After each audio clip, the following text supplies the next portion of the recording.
Hi. So, where do we go from here? Hey, welcome back. Please like, subscribe, comment down below, and tell me what your thoughts are on what is going on in the world right now. I Yesterday was obviously this whole weekend was actually kind of crazy. You had a parade in Washington for the Army that turned out to be a media circus surrounding the president's birthday, and they were saying that nobody showed up. And I'm not defending Trump, but I think the 250th anniversary of the Army deserved more respect than that for the Army's sake. Now, you can talk all day about Trump's ego. That's fine. We all get that. We all know he's an egomaniac. I know a lot of egomaniacs. Some of them are quite productive. He's productive. You may not agree with his form of production, and I'm not endorsing the guy, believe me, by any stretch of the imagination, but I do think it's sad that the Army was overshadowed. Um, People saw a show of force, they saw ignorance, they saw imperialism. I saw the faces of young men and women who are willing to go and fight and die for the United States. Now, we can argue that, you know, wars are unnecessary in some cases. America certainly have had their share of unnecessary war, and they've certainly been involved in many places that they probably should have kept their nose out of. But you still have to support these brave people who are willing to do this. You know, and to be fair, the world is a crazy place right now. There are a lot of people who hate America. That didn't come um, immediately when Trump took over. America has been on a downward spiral for years, long before Trump came into the picture. And in fact, in many ways, he's the reason. That's the reason he is in the picture. You know, people just got so sick of politicians and sick of unnecessary wars and sick of the military industrial complex and sick of fighting wars over oil and all this lies that we've been sent for years and years and years. Politicians have been lying to us forever. And now you have Trump. I know if you didn't ask for him, that's fine, but 70% of the population asked for him. Now, when I look back to Europe, I see yesterday especially some of the comments coming out from Europe, you know, from the BBC. I find it very funny that the BBC were reporting on a No Kings protest in the United States. I mean, how did the No Kings protest go in England yesterday? Let me know. How did they go in Canada yesterday? Let me know. How did they go in many parts of the world that still have kings? We don't have a king. Trump has no desire to be the king. He may say it. He says things just to anger the media. And the media, of course, bite and run with it. Just like when he says he's going to run for a third term. He has no intention of running for a third term. But boy, does it get the media riled up. And what's really scary is it gets the left-wing base riled up. And he says things also that get the right-wing base riled up. And sadly, that sometimes ends in some lunatic, like the one in Minnesota, who murdered people. That's really sad. It's really sad. And it's uncalled for, and I don't care which side you're on. But all of that rhetoric is coming from politicians.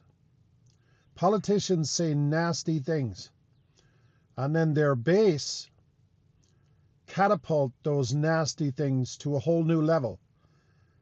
And then people who are psychotic in nature listen to that, and then they feel that they need to be the judge, jury, and executioner. And that has to stop. But getting back to the army, what I was saying was BBC yesterday were reporting on it.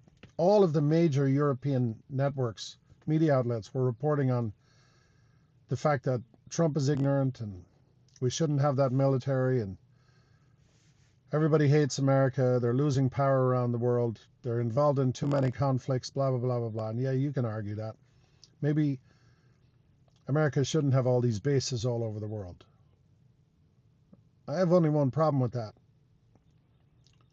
In 1942, they were certainly welcome in Europe. And you know how soon we forget. Human beings, one of our biggest weaknesses is we forget the people who took care of us. And Europe has certainly done that. And it's very easy right now to bash America, to bash Trump. And like I said, I'm not defending Trump. Please don't comment that I'm a Trump lover or whatever. I love America. I love America. America has been very good to me. I came here in 1980 as a kid from Ireland. I've done very well here. I've worked very hard here. I still work very hard here. And I'm frankly insulted by people younger than me who are telling me that they have shitty lives. It's not America's fault. It's your fault in many ways. You know, if you want to drink the Kool-Aid and have somebody convince you that you invest $200,000 in an education that's useless to you when you get out, and then you graduate college, $200,000 or whatever it is in debt, and then the first job you're offered is for $50,000 a year, you can't blame America for that. That's like blaming McDonald's if you're overweight. It really is, and I'm sorry, but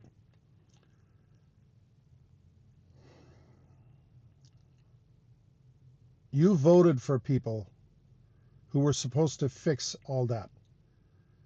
And they lied to you.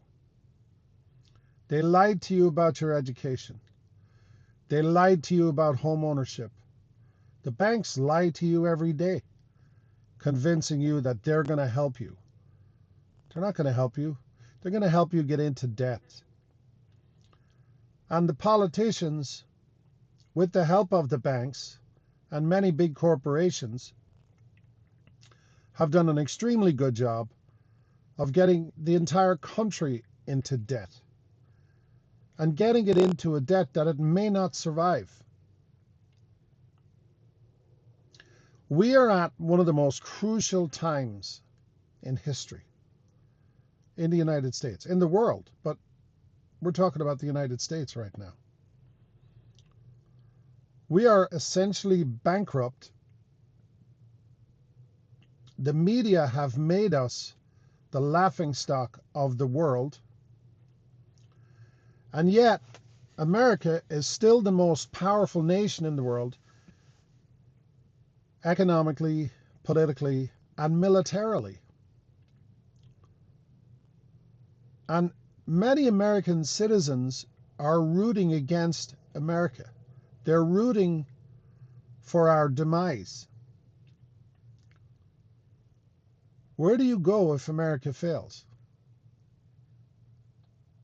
Tell me that. Tell me in the comments. I want some of the YouTubers to come on here. The people who are talking about this country sucks. I can go to Europe. I can get free healthcare. I can live better in other places. I can go to South America. I pay $20 to go to a doctor. Blah, blah, blah, blah, blah, blah, blah, blah, blah. I can live in Thailand. I can live in the Philippines. I can go here. I can go there. I can do this. I can do that. Let me ask you a question. If you decide to do that, and then if America fails or goes into a deep recession, maybe even a depression, or if America defaults on its loans, defaults on its currency, if the currency crashes? Will it suck here in America? You're damn right it will. You think you'll be better off somewhere else? Do you actually believe that all of this free stuff you're thinking about and you're talking about, do you believe it's funded by the governments in those countries? Well, I've got news for you. Most of it is being funded by the success of the United States. Many of the countries you will go to, because they're supposedly better than the United States, are living off of the success of the United States. They're living off the generosity of the United States. They're living off the free trade agreements who are unfair to the United States. And again, this is not about Trump. All you have to do is look at the checkbook of America and you see the problem. You can't just continue to give stuff away and expect to have something for yourself. And that's what America has been doing forever. Because you see, when you are successful, when you have everything, you're supposed to share that. You're supposed to spread the wealth. You know, we are the bright shining star. The problem is, the bright shining star is now bankrupt. And all the bright shining star is saying, like, look, we can't do this anymore. We want to help you. We want to work with you. But we can no longer fund your governments. We can no longer send our big corporations to your countries to employ people unless you pay us back in some way, shape, or form. We're not asking for everything. We're asking for a fair shake. That's all we're asking for. We don't want to take you over. We don't want to dominate. We don't want to control you. All we want is a fair shake. You know, it's like the story. You'll often hear a rich guy who goes bankrupt and he'll say something, or she will say something like, well, you know, when I had it, I spent it. And that's true. That happens to generous people. They have great success. They share all the wealth, and then they're broke. America has done the very same thing. And I don't care what country you're in right now. I don't care. You are benefiting from America. And if America fails, I don't care where you are, it's not going to be good. It may be no better here, but it won't be good there. I guarantee you that. I believe in free trade. I don't believe in being ripped off. I really don't. I never have. It's like if you're in any partnership, if you're in a marriage, if you're in a business relationship, if you're in a friendship, and you're giving all the time, and then all of a sudden that person gets a little success or they get a little far ahead, and then they don't give anything back. In fact, they won't. You're starting to struggle a little bit, and they could at least say, hey, come on, I'm buying dinner tonight. Or you know what, let me help you with that. You're building a wall at your house, let me help you. Don't go spend the money on an expensive contractor. I'll help you. We can do this together. Like, if you don't have that, is that person your friend? No. You're enemies at that point. Because it's an unfair relationship.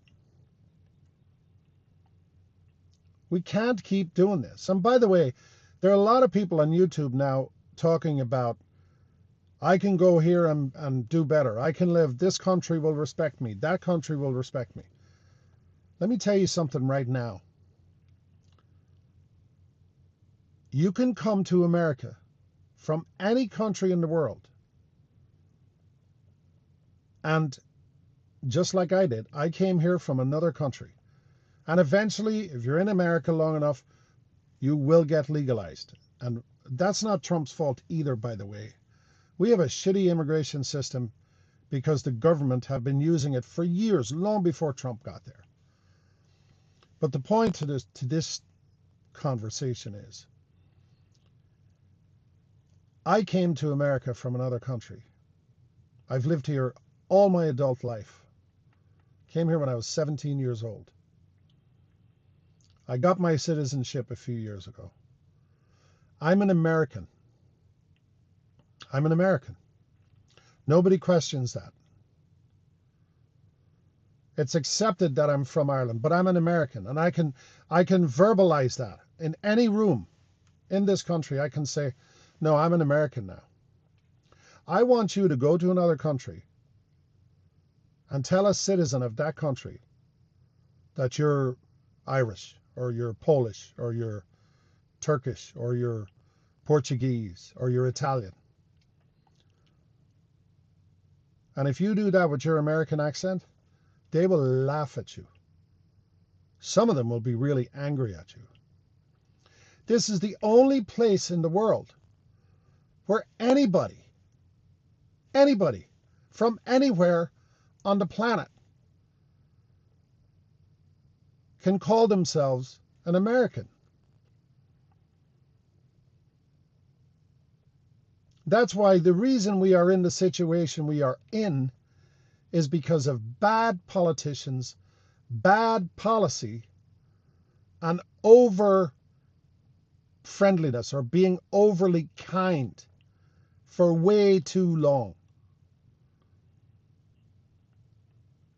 And we have to stop that. Look, I'm making this video. I'm worried about America right now. I really am. I'm worried because unless we fix this, it's over. And I can sit here and say, well, I'll just go back to Ireland, or I'll go to Spain, or I'll go to Portugal. A lot of people are going to Portugal now. Or I'll go to Ecuador. A lot of people are going to Ecuador. I'll go to the Philippines. I'll go to Thailand. But I'm smart enough to know, and I want you to never forget this, and I don't know who said it. I think it was said by a politician years ago, but what they said was, if America gets the sniffles, the entire world gets pneumonia. Don't ever forget that.